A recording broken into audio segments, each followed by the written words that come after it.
É pecado não dar o dízimo? Neste vídeo, um texto escrito pelo pastor Adrião Nobre e publicado no jornal Mensageiro da Paz na primeira quinzena de maio de 1964.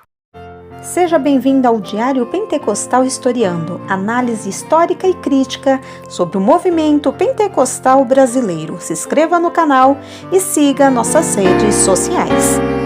O povo que não conhece a sua história está condenado a repeti-la.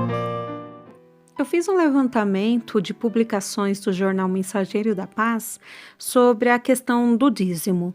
É um assunto polêmico que fomenta grandes discussões entre os cristãos. O jornal Mensageiro da Paz, vale lembrar, é um órgão oficial das Assembleias de Deus, em atuação e circulação desde 1930. O objetivo com esses vídeos é trazer para os seguidores do canal a visão que as Assembleias de Deus tinham em relação aos dízimos entre os anos 1938 e 1964. Através desses vídeos é possível fazer um comparativo entre o passado e o presente, entre o passado e a realidade assembleiana em relação aos dízimos e ofertas. É pecado não dar o dízimo? A Bíblia dá a resposta. Em Malaquias 13:9, lemos o bom resultado dos que dão. O profeta interroga: em que roubais a Deus? Nos dízimos e nas ofertas. A palavra ladrão é muito pesada e ofensiva. Se dissermos que um cidadão é ladrão e não provamos, poderemos ser processados segundo a lei, e se roubarmos ao nosso próximo, está escrito em Apocalipse que não entraremos no reino dos céus. Será que roubar a Deus é menos pecado? Deus concita o homem a trazer todos os dízimos à casa do tesouro. Fazei prova de mim, se eu não abrir a janela do céu e não derramar bênçãos sem medidas. Malaquias 13:10.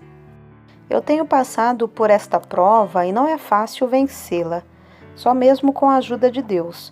Quando entregamos a Ele toda a nossa responsabilidade, nós temos vitória. Quando cheguei aqui no Rio de Janeiro, empreguei-me na Companhia Light. Ganhava muito pouco, com família grande. Recebi o meu ordenado, pagava armazém, gás, luz e etc. E não dava para tirar o dízimo.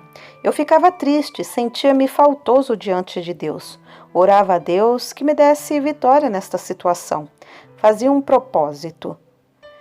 Para o mês próximo vindouro, eu pago este mês e o outro. Ora, se eu não podia pagar um mês, como pagaria 2? E assim continuava na mesma situação, como se diz, num beco sem saída.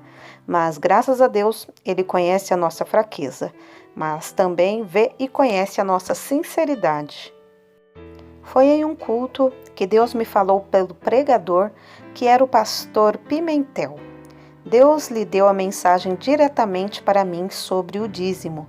Dizia ele: o dízimo é do Senhor, e se não entregarmos, estamos roubando a Deus, confrontando com Malaquias 3, 8 e 9. E está escrito que os ladrões não entram no reino de Deus. Irmãos, se estás em dificuldade de dar o dízimo, se quando receberes o teu dinheiro, paga primeiro a quem deves e depois do que sobra é que paga o dízimo, nunca conseguirás, dizia ele. Eu te aconselho, em primeiro lugar, separa o dízimo.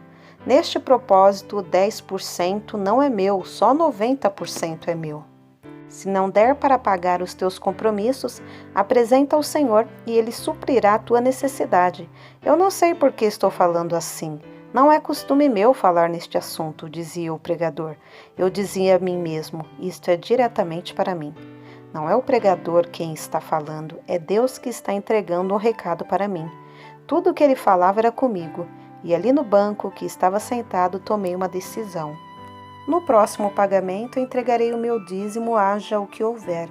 Recebi o meu minguado pagamento correspondente ao mês e separei logo o dízimo. Este não é meu, entregarei a Deus, pertence a mim 90%.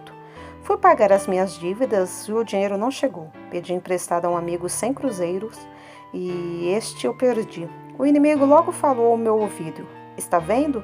Tirou o dízimo e vás passar por decepção. fica devendo. Compreendi que era uma ação do inimigo.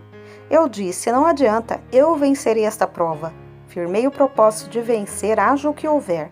E Deus me deu vitória, e não tem me faltado com suas bênçãos de uma maneira especial que não posso explicar como mistério inexplicável.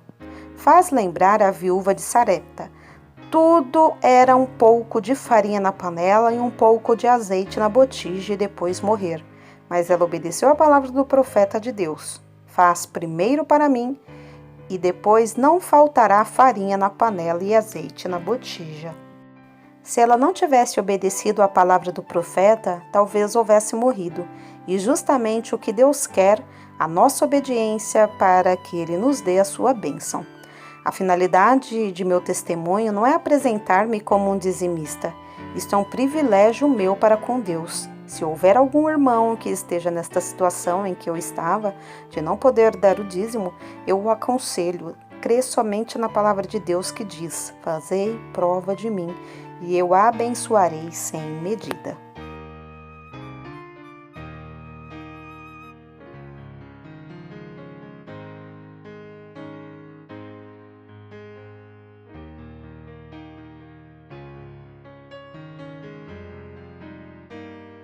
Assista a todos os vídeos da série O Dízimo, És Dizimista, Trazei Todos os Dízimos, Roubará o Homem a Deus? É pecado não dar o dízimo? 22 razões porque dou o dízimo, a prosperidade dos dizimistas e o dízimo no Velho Testamento. Porque nada podemos contra a verdade senão pela verdade. Segunda carta aos Coríntios 13:8. Se você gostou do conteúdo deste vídeo, se inscreva no canal, deixe o seu joinha, compartilhe e ative o sininho para receber do YouTube as notificações dos novos vídeos.